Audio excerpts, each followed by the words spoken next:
Right, okay, so today I'm going to show you how to create a buttonhole in your fabric. So the first thing you're going to do is you have to change your foot to a buttonhole foot.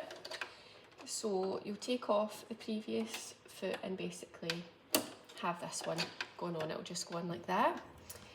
There's a couple of wee things different that we have to do. So what we have to do is basically get the thread from underneath and make sure it's coming out this top part here. And we want to pull them, make sure there's no resistance. And the next thing you want to do is make sure this little toggle down here is pulled down and is hitting off that part there, okay?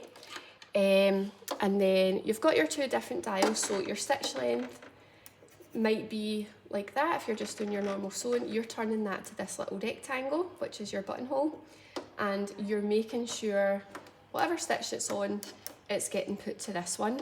And each time you are creating your next buttonhole, you need to reset it, okay? So taking your little scrap fabric or your yule piece, if that's what you're doing, you're just placing this in here. I'm just doing a wee practice just now, but if you were doing your real thing, you would have it marked.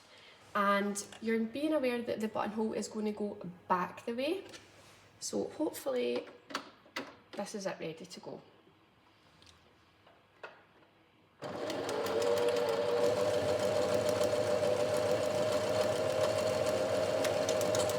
Okay, so you'll see that it's hit off of there and now it's coming back the other way.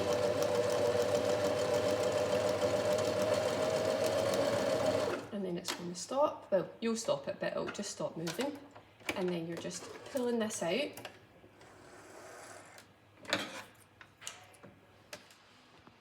And now I'm just going to show you how you're going to open up your buttonhole, because we need to make a little bit of a cut. So trimming all your threads. So for us to get it like this one, we have to open it up. So a little trick that you can do is putting in a pin, just a tiny bit in front of the end. You're then taking your unpick and placing that in there, and you're just carefully, hopefully this one works, using that to cut this away, and then that's your buttonhole.